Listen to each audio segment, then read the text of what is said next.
Hey, it's Shaves, and welcome to another edition of AniTube Digest, where we go over the best and not so best anime YouTube videos to come out this week from the 13th of June to the 20th of June. I liked all the videos I watched this week, and there wasn't too many of them that I was interested in. But let's start with the ones I thought were decent, pretty good. And this first one is from a guy, Shiro Berry, who sent me this video that he made. And so he's a relatively newer channel and stuff like that. And I could tell also with kind of the video itself, it feels very he's excited, he's super excited about making videos and stuff like that, but I can tell there's kind of rough patches and it feels newish. You know what I mean, you haven't made too many videos sort of deal, and that's not a big deal at all, really. That obviously comes with time and stuff like that, and I like the kind of energy he brings to this, especially, and also the editing done by, I'm so sorry, I knew I'd forget the guy's name editing it, but I was surprised the editor shows himself in the middle of the video very spontaneously, where he's he forgot to do this thing and he has kind of an attitude. That was really neat. Yeah, Tivlin, and he said it out loud, and I'm so sorry if I'm pronouncing that wrong. TV Len. But yeah, the video they made here, I watched and ranked every anime from 2021.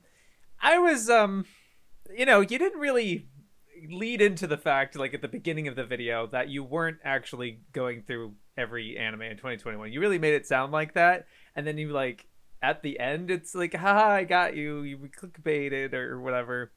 And it's I mean, yeah, I could kind of figure maybe 3 minutes into the video when you start talking about one show, maybe not even 3 minutes, maybe 5 or 6, where you're still talking about the first show. And I'm yeah, with an hour, and how many anime came out in 2021? 200? I actually counted, it's 200. No, it's just the ones that you watched. And I'm I can understand that. But I mean, you can clickbait, you can name the title of this, that's what you do. That's I get that's how you play YouTube. But you can always clarify that at the beginning, at least. Here's the anime I watched, but you kind of came off as if you were actually going to do that at the beginning of the video. At least it seemed that way to me. And also, given the length that people see this and the length of this video and all of that, I think they can kind of make those assumptions. Even if it's it's clickbait, yeah, we can safely assume a couple ways into the video. That was just something I noticed, where it's you can drop the act once the video's the title did its job and they've clicked on the video, so at that point, you know what I mean. And people can be there for your personality and your opinions and presentation you have here, which is mostly it reminded me of Bread Sword, actually, where it's having the microphone and kind of walking around your room like this, and it's mostly once it back and forth, which was interesting, and you had 2 different kinds of lighting. I liked that. And again, I think you have a really good on-screen presence, actually. It was kind of you have a very charged humor and very online and stuff like that, very opinionated, but then your delivery is super chill. It just seems very flat, and I don't know, just comfortable to listen to in a way that I even if it the opinions I weren't all that crazy about, and it's talking about seasonal anime that I don't really care that much about, and all your opinions and stuff like that. The content, the actual kind of substance here is kind of whatever, and what I was there for ended up being your presentation. The edits that TV Len was doing were all really snappy and fun. It was really paced really well. And then again, your delivery and on-screen presence, I think, kind of carried the whole video. So that's a very good sign, I should say, because that means you can really talk about anything and not feel qualmed about what type of direction your channel's going or what you're known for or a shtick or anything like that. It can be more personality and kind of execution based. Which is a good sign, so yeah, I guess that's as much as I can say about it. He goes over 23 different series, all of it, and he ranks them kind of 1 to 10. Didn't give any 10s, but I like that you actually clarified that at the beginning. It's spoilers, no 10s, and that was cool, because it sets your expectations. Again, you want to set the audience's expectations, especially for something this long, an hour-long video. You definitely want to kind of get some stuff out of the way and also making a good first impression, because this could be it was my first video watching of yours. So having all of that, although you could have that, I did get that history of just if you've been watching my videos and stuff like that, because you guess you have like a rub against Jujutsu Kaisen, and there was that little thing going on with that at one point. So that was interesting, I guess. But yeah, like it was kind of a random assortment of videos, assortment of shows, and ranking them in that way, I think was a decent enough choice. And one thing I noticed as well is I liked that even when you were talking super negatively for a good chunk of this video, again, I think your delivery and the humor that you're bringing to it, it didn't feel wallowed in shit. It didn't feel like you were complaining a bunch. You were, but it wasn't. It was in a way that was like digestible. You know what I mean? At least to me, it could have come off from other people or whatever, but I took it pretty amicably.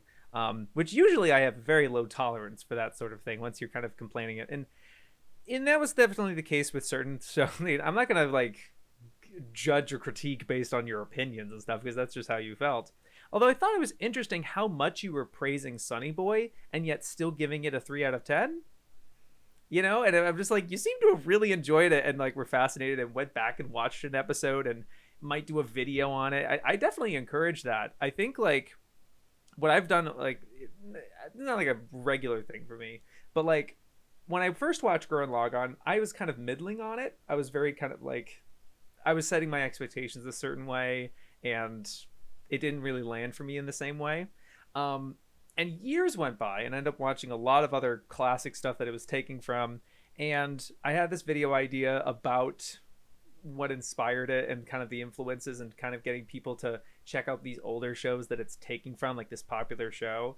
And in doing that, I would have to rewatch Gurren Lagann, and I hadn't done that in 4 or 5 years.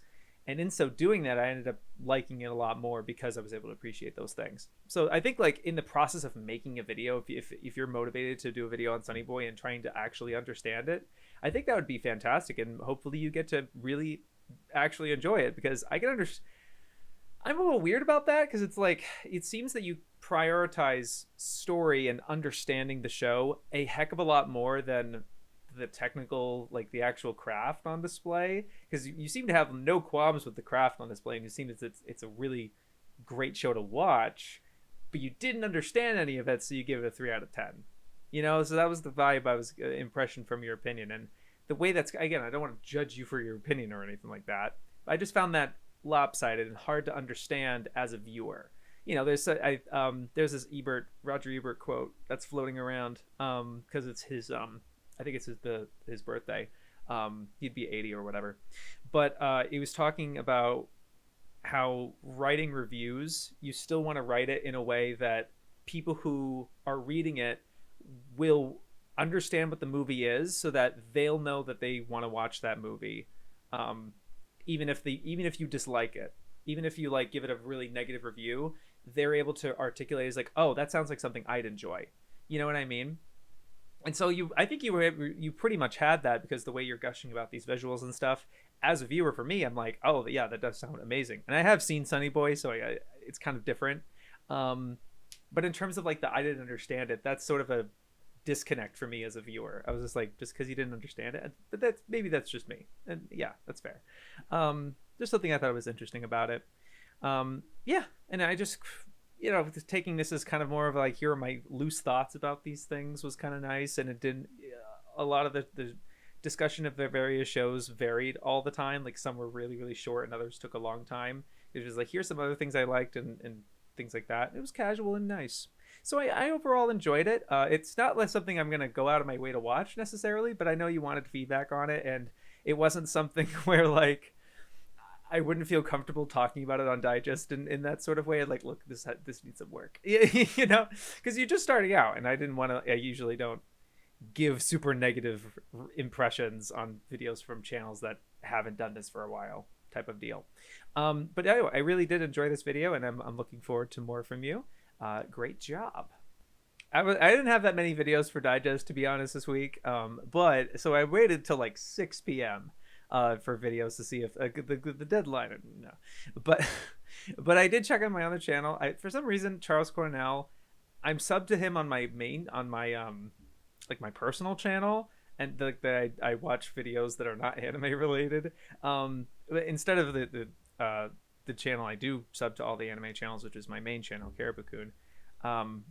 But anyway, so I didn't see this one at first, and I was like, does all anime music use these torches? And yes, by the way, I am going to talk about every Charles Cornell video that has anime related to it, because I do think he does a really fascinating job and has some interesting insight.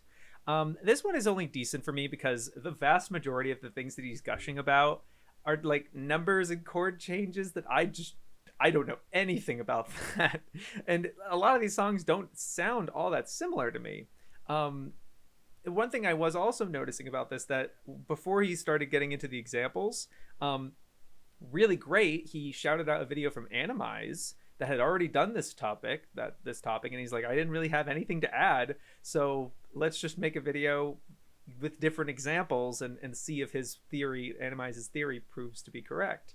And it ends up in some of them, I find that to be a little weird, because it's like he's not just aimlessly searching for any. You don't see that search. He just seems to be presented with them, or I don't know. But it was an interesting assortment, because at first there's like, yeah, Attack on Titan, Naruto, whatever. But then there's Wotakoi for some reason, and I was like, oh, all right. And he actually found something that wasn't the 4-5-6 chord progression that he's saying that all of them are kind of taking from. It's actually a different kind of chord progression, I guess. So I'm like, okay, and he explains what that is, and he found a couple other anime OPs that use that, like bird blues. I don't remember. A lot of this, again, is coming completely over my head, but just kind of seeing his reaction to some of these OPs, like his reaction to the One Piece OP and Shippuden and Attack on Titan and Hunter x Hunter and blah blah blah blah blah. One thing I was noticing as well, because before he started getting into the selections, I was like, are these going to be OPs, or are they going to be orchestrate, like soundtracks? Because those are two different things, right? Because like the OPs, those could be from a variety of different artists, and those artists are not always going to really, or almost never, I don't even know ones that do this, those artists aren't necessarily collaborating to the anime's soundtrack itself. Unless it's like, unless it's like One Piece, where it's taking the motif of the first OP and things like that. Some of that still applies. But I always feel like the OP is very disjointed and separate from what anime sounds like. You know what I mean? And the idea of just like, does all anime use this trait? It kind of came off, I was like, like, I get it. There's a lot of commonalities with this sort of thing. But it's going into that like homogeny that anime gets, kind of anime being a medium or a genre. Not be sorry, I mixed it up. Most people are saying that anime is a genre when it's not. It is a medium of animation being a medium instead of animation being a genre. Switch those around. But like, I was getting vibes from that, just even from the subject of the video itself. But he doesn't have that like narrow-minded perspective in it, and he's just trying to find commonalities. And I like that, because finding commonalities in it means that you can understand it better, and you can also probably find other things that you enjoy, right? I like that, commonalities and tropes, and yeah, that's great.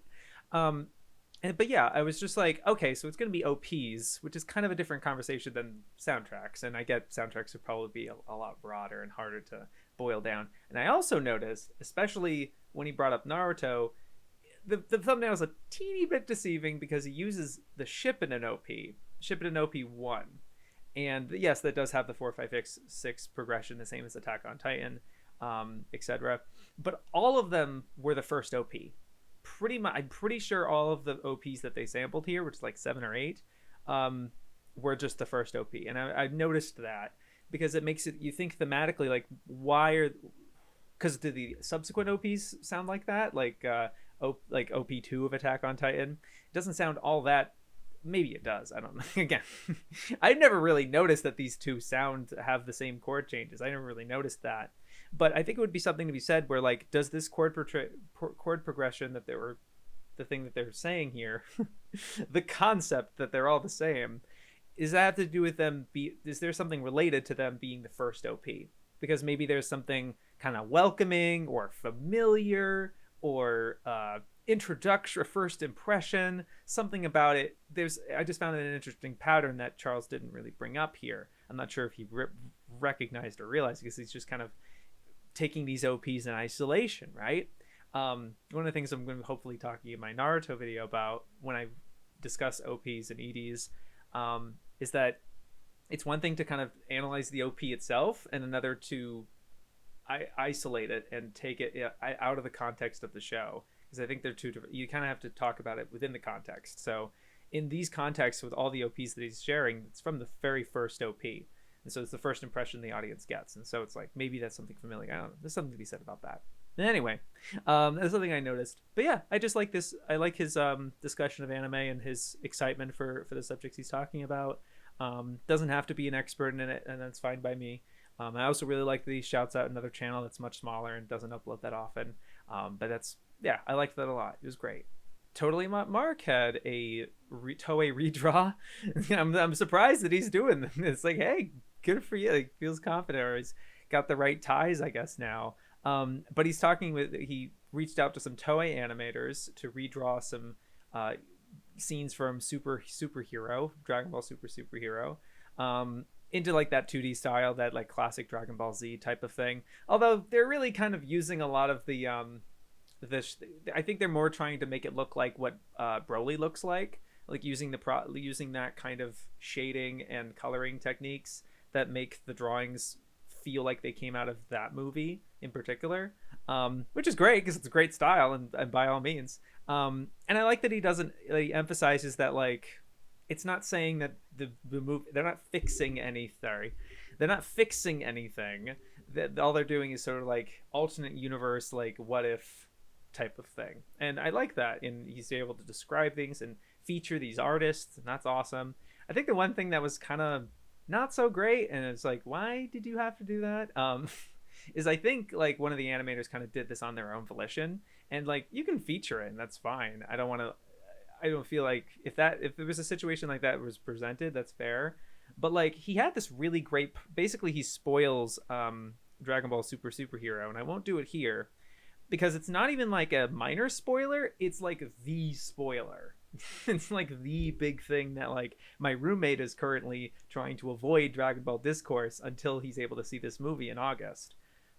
And I mean, I can understand if it was a minor spoiler, if it wasn't a shot from the trailer. And I appreciate that Mark mostly focused on taking shots that were available and from the trailer that people were familiar with, at least. But like to spoil that, and they're not even using any reference footage. It's cool that animator went above and beyond and did that, and even animated it a little bit, had a little looping animation sequence about it, making it look really cool. I don't know why you would do that. You know what I mean? And I get like spoilers. You don't know how intensive the spoilers are, right? Like like he just says spoilers, and then it's like, oh, maybe like a fight or something. Maybe I don't know the intensity, right? A character, whatever the transformation, that sort of thing, that's a significant spoiler in the context of Dragon Ball, because that's such a big moment. So it's like, why I don't know. But maybe you put like the very, very end of the video, but then I thought he had a really great point about reaching out. It's been easier than ever to reach out to these animators. It's been broadening.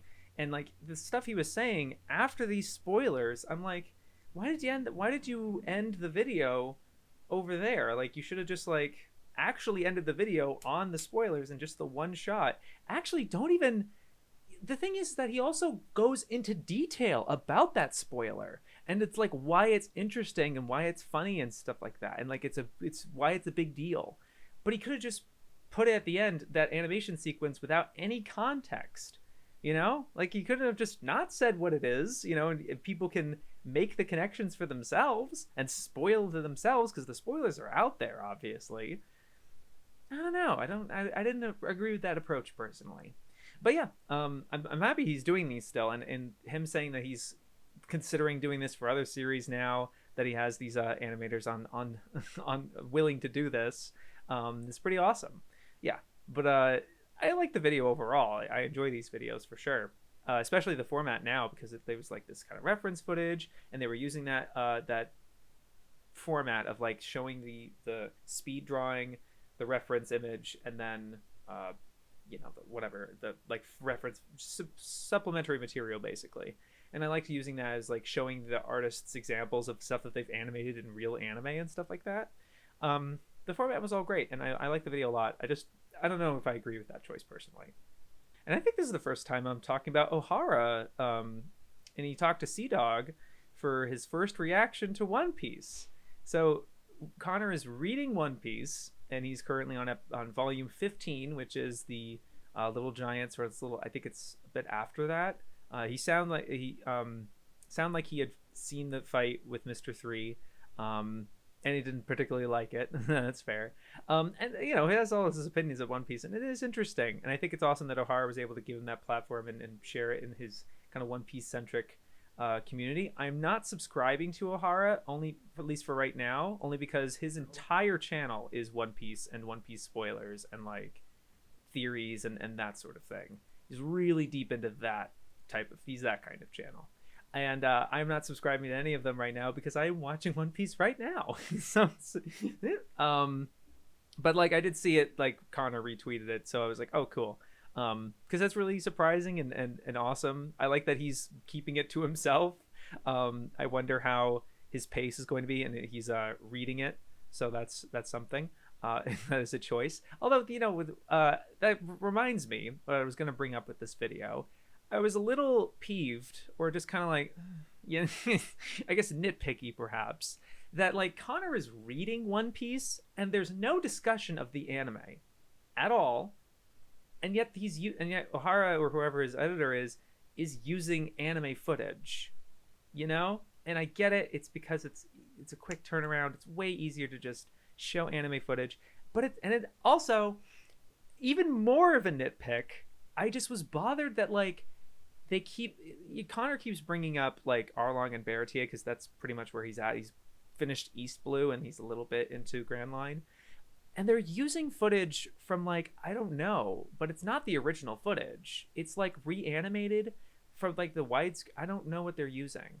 Like I don't know if it's like a recap thing that they made years later, or from a special or something. But that was like kind of frustrating to me personally as someone who's like watching One Piece through, and just like what's wrong with the 4x3 footage? Like honestly, I was just a little peeved by that personally. Anyway, and also there's subtitles on the screen and everything. I don't know. There's just things about it that didn't feel all that polished personally to me, as a viewing experience. And again, it's like Connor's experiencing this story through the manga. I think you should show the manga. The most they do is like volume 1 panned up like this full screen, and it's like, come on guys. I get it. It's not easy to do manga. I'm not looking for lines in motion level of detail here, but like it shouldn't. I don't know. That was bothering to me personally, especially because he's only talking about the first 15 volumes. It's not like you have to go and find 1,000 chapters or something. I don't know. It felt a little low effort to me personally in terms of the visual experience. But the substance obviously is really interesting and cool. And I think Ohara asks good questions. One question I don't think he answered very well. He asked very well. He asked like, what character would you want to see killed off? What are we watching here? Like, who asks that about One Piece? I guess most fucking One Piece fans, apparently. Why is that a question? Like, who? And I don't even think Connor like properly answers it. Actually, he does, because he's like, I guess Usopp, but that's kind of his thing, and because he has the whole moment with Nami fake stabbing him in Arlong Park and stuff like that, and it's fine that he. I don't know. Again, I'm not going to really judge Connor for his opinions on One Piece, and that's whatever. Although, it does, it is noticeable to me as passionate as I've been getting about One Piece and having my podcast with Jack's Boy. No one's bringing up the comedy. No one really seems to notice that it's a comedy and it's funny, and that's like one of the best parts about that show. Instead of Ohara's asking like what his favorite fight is, and Connor's like, oh, that's it's kind of a tough one. I'm like, yeah, it is a tough one, because it's like, I don't know, like, that's not. I don't find One Piece to be like that in terms of like fight centric. Like it has fights, sure. I can't even decide on one. If you asked me that question, and I'm currently just starting Fishman Island, I don't know because a lot of the fights are just, it's interesting because they clash, but there's like a couple moves exchanged and that's it for a lot of these fights. They're not major. I mean, a lot of the fights I guess in Water 7 are major, but like again, I mostly remember like a lot of the big emotional moments and the comedy and the vibe that it was in, and you know the atmosphere in terms of how tense it is and stuff. But like specific fights, I don't know. I don't get it.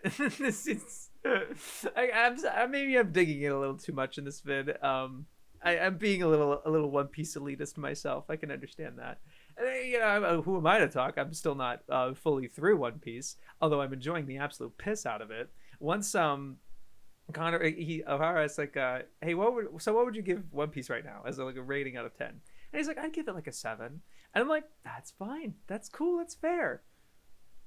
I wonder how he'll go. I wonder how this will work out, because people who give like East Blue that score, I'm just like, okay, hopefully you like the other stuff a lot more, because East Blue is supposed to be like, at least to me, I find early One Piece and East Blue to be some of the strongest material. And I'm not even like a big Arlong guy.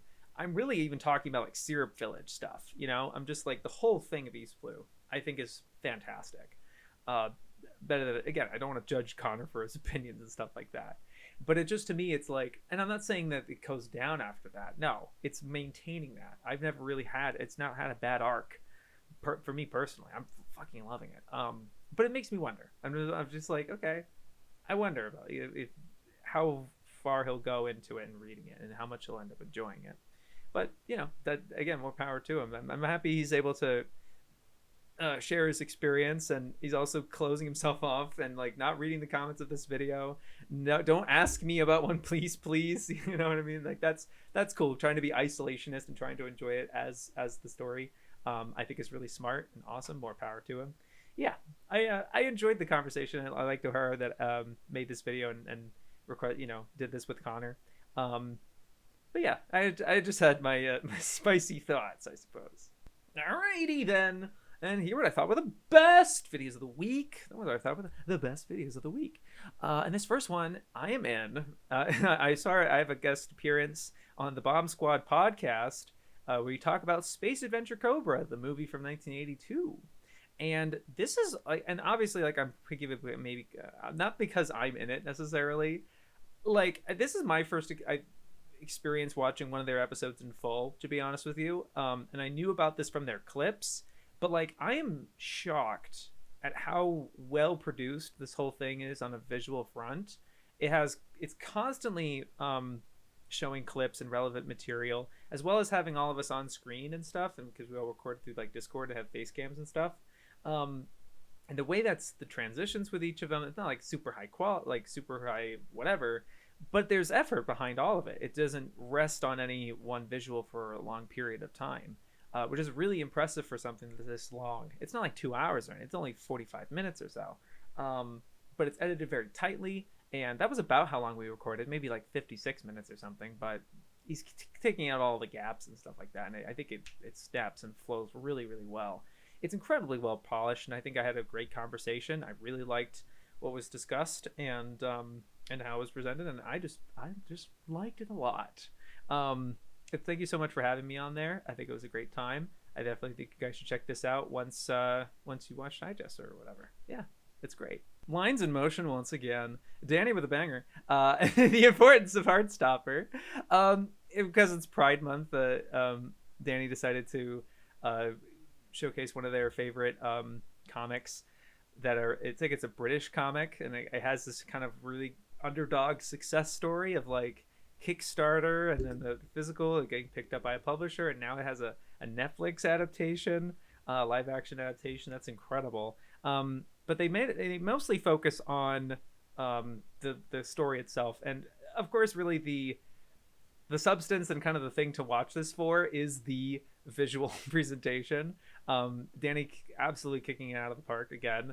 and I noticed like only a little ways through that I'm like, I think they're doing something where like there's a color. Oh yeah, cool. No, I mean like there's two different colors that Danny's playing with. I don't know if that's in the series itself, or if that's something that Danny added. I feel like it's something that Danny added specifically, but it's kind of like a red and green type of thing, and kind of representing the two main characters here. Not like hard line or anything like this person's green, this person's red or anything, but just in a way that kind of playing visually tying into that duality of how there's like a deuteragonist type of thing where it's focusing on the two characters pretty evenly. At least that's my impression from what Danny was talking about. And I think it was just a really chill time. I always really like Danny's delivery and the way they write, and the focus on like being stalwart about these topics and really wanting to talk about them more. It's really it really is becoming a thing on their channel. And I get there's frustrations with YouTube not picking it up view wise in terms of the rest of it. I don't know. I think it could also there might be something to be said like, but then again there's other things. It's like, why doesn't it work? Because there's the Netflix thing, but to me this is the first time I've heard about this series. And it's, you know, I do think that manga has a much huger internet presence than British comics, you know. And that's just me, or even just Western comics in general. If that aren't like mega franchises, you know what I mean? But I think that's important that you're talking about those things despite how many views it gets. And you can think of it as like that friggin' thousand true fans type of thing.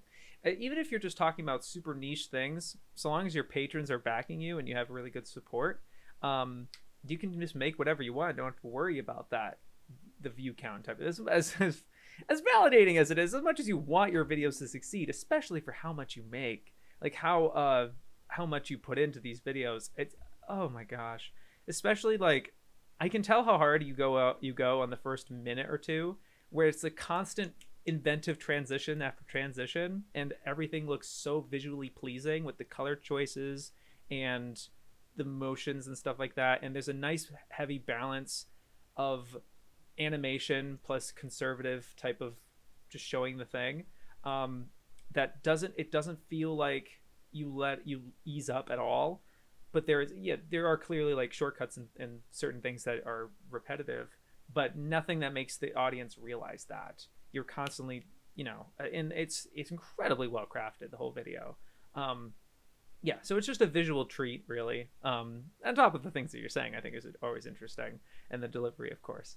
Yeah, I really enjoyed the video a lot, and I'm always infernally jealous whenever you make a video and you have one come out, because I feel like you make what like at the same rate or like a really reliable rate that I'm just like, I'm not even close to this level of polish and editing prowess, and you're putting out way more than me. I'm just shit. But hey, we're different with different strengths, different different things, you know. But that's awesome. Yeah, I love the video. It was great. And Bob Samurai finally released that Cyborg 009 video. At first, it was going to be kind of like, yeah, let's review this anime. Let's go the whole franchise. Okay, we're gonna go straight to the where to start watching type of thing, and it kind of got away from him basically. 20 whole minutes talking about Cyborg 009, being very thorough without like feeling like it's overwhelming, I guess, because there's a lot to go over. And I did appreciate that he didn't even bother that much with like the Dark Ages. And he's like, there's all this other stuff post this manga coming, that post this posthumous stretch of the manga coming out, that is just, it's all not worth it. It's like, and the end of it being like a ranking of like, here's kind of the order of priorities, but giving each one their strengths and weaknesses, and not saying you should watch this one first so much, you know. I really liked that approach. It was really smart.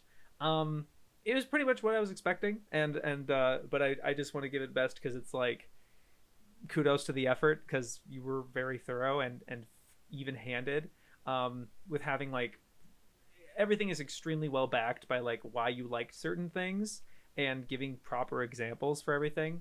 it didn't have that thing that a lot of your recent videos that are much shorter and kind of quick release. And I think we've talked about this, where like you have like a set bank of things you're going to show, and sometimes you use clips like twice and so like such like that.